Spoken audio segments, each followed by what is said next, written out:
This year, I turned 65 and go by the name Aurora Morgan. I live with my retired husband, a kind and compassionate man who has been my partner through many years of love and support. Together, we have 2 children, Henry and Caleb, both of whom are happily married.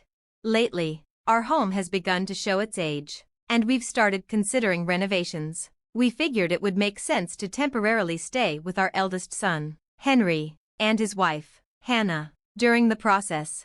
When I reached out to Henry to discuss this idea, he hesitated. He wasn't enthusiastic about the prospect of us living with him and his wife. Although we persisted in suggesting the renovation include a room for us, Henry continued to express discomfort. Hannah was even more opposed, and after considering their feelings, we eventually decided it would be better not to push the idea. After this conversation, I shared our experience with my husband. He remained hopeful and suggested we move ahead with renovating our own home to create a more accessible and comfortable environment for our later years. Several months later, our house was transformed to meet our needs, becoming a space where we could age with ease. Eventually, we invited both of our sons and their wives to gather at our newly renovated home. Skylar, Caleb's thoughtful wife, arrived first, expressing her admiration for our cooking and offering to help in the kitchen. However, when Henry and Hannah arrived, their attitude was less than welcoming. They sat on the couch, acting as if they were the hosts, and demanded tea without offering any kindness. Despite their lack of respect, we did our best to keep things civil. During the meal, Henry, looking irritated, finally raised the subject we had all gathered to discuss. He dropped the shocking news of a recent lung cancer diagnosis. Caleb and Skylar were visibly stunned, while Henry and Hannah remained unmoved. Caleb, his voice shaking with concern, asked about the prognosis. The response was calm but devastating, leaving us all to process the gravity of the situation. In the weeks that followed, I learned that cancer had spread throughout my body, and the doctors informed me with heavy hearts that I had only 6 months to live. Skylar, holding back tears, seemed heartbroken, while I bit my lip to stay composed. Henry, detached, commented on my aging, as though it were happening to someone else. Hannah, with no empathy, casually remarked, "You can't fight aging, can you? My uncle passed away from stomach cancer." Her indifferent words stung deeply, and I couldn't stay silent, urging them to stop. Skylar and Caleb tried to calm me, promising they would be there for me during my final days. Henry and Hannah, however, were preoccupied with their phones, seemingly unaffected by the situation. My husband, maintaining his calm, asked our children to take care of me in the coming months. Caleb and Skylar assured us they would, but Henry and Hannah barely acknowledged the request. After the meal, I walked outside to say goodbye to Caleb and Skylar. Henry and Hannah rushed off without a word. Despite everything, Caleb encouraged me to stay strong, reassuring me of their ongoing support. The following week, I chose palliative care over surgery and chemotherapy, leading to my admission to a hospice. Caleb and Skylar faithfully accompanied me every day, providing transport and nursing care. Sadly, Henry and Hannah never visited. Even as my condition worsened over the next 5 months, they remained absent. When I asked them to visit, they finally showed up, but their dissatisfaction was clear. During their short visit, Henry showed no empathy and barely interacted with me. Less than 10 minutes later, they left abruptly, citing work commitments. After their departure, I noticed that Hannah had left her jacket behind. As I tried to return it, I overheard a conversation in the hallway. Hannah, with cold indifference, asked Henry about the inheritance, while Henry seemed eager at the thought of profiting from the house renovations. Their focus was not on my illness but on what they could gain. I couldn't bear to hear any more and retreated to my room. 2 weeks later, my husband unexpectedly passed away, leaving behind a family consumed by greed and apathy. I grieved his loss deeply, but I found comfort in Caleb and Skylar, who stood by me through it all. With their help, I managed to take charge of the funeral arrangements and lead the service. After the funeral, with only close family present, Henry couldn't hold back any longer. He brought up the issue of the inheritance, eager to discuss it. Caleb immediately reprimanded him, but Henry brushed him off, insisting on addressing it right away. Tired, I sighed and suggested we wait until the following week to talk. Henry and Hannah mocked the idea but left shortly after. The next week, both couples gathered at our home to settle the inheritance matter. I calmly announced that the inheritance amounted to $220,000. Henry seemed taken aback, and despite my clear explanation, he questioned the figure. I handed him a large envelope with all the supporting documents, urging him to review them. The expressions on Henry and Hannah's faces shifted as they looked over the paperwork, confirming the inheritance was indeed $220,000. Henry voiced his dissatisfaction, claiming it was too little. Caleb, not backing down, suggested they should also receive the house. I explained calmly that the lack of available funds was likely due to the extensive renovations our father had made to the house, ensuring it was comfortable for our later years. I made it clear that I intended to keep the house and care for it as long as I could, stressing that it was unfair for Henry to expect to profit solely from it. Henry seemed agitated, as though he was about to challenge me, but Caleb intervened and held him back. Caleb reminded Henry of our father's dedication to me until his final days.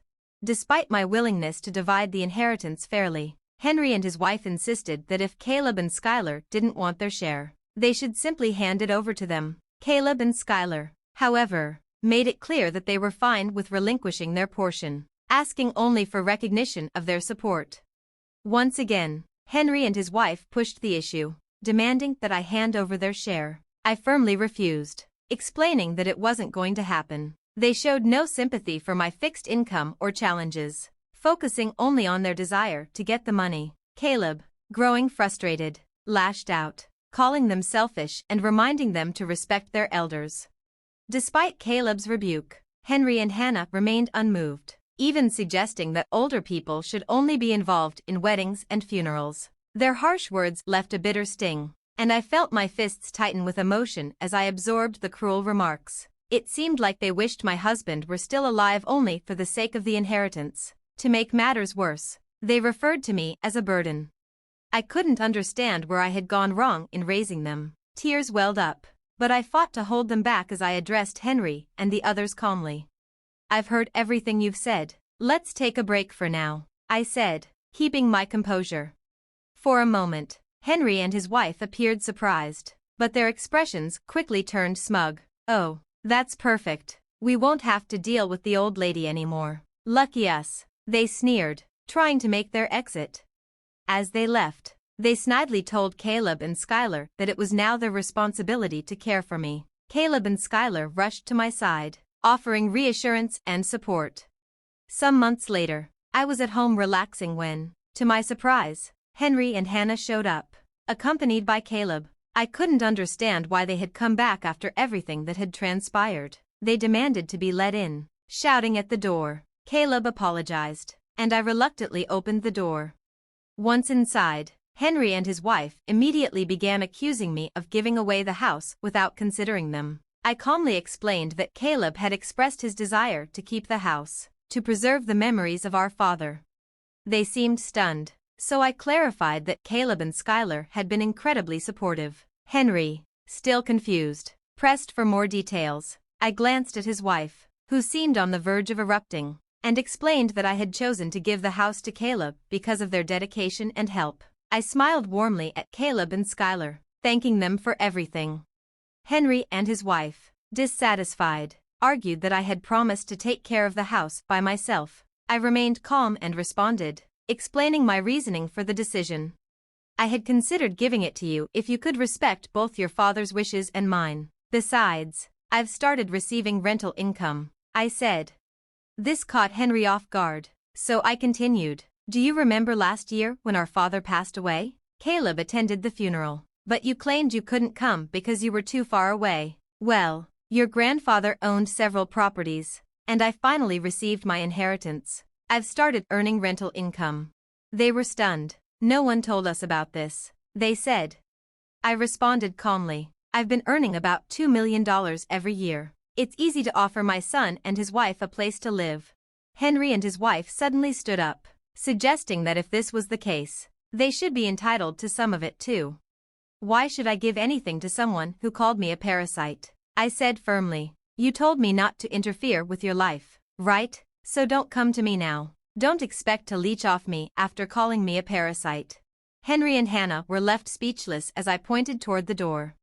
Isn't it clear that this conversation is over? Please leave, I said. Henry pleaded, but I remained firm, refusing to entertain further discussion. Please listen to me, he said, grabbing my arm. I gave him a cold stare, making it clear that he had no right to call me Mom. Could you help us with a house or some money? We have a problem, Hannah cried out. I looked at both of them and asked, what kind of trouble are you in? Henry reluctantly admitted that they had lived beyond their means, expecting inheritance money, and had gotten into debt.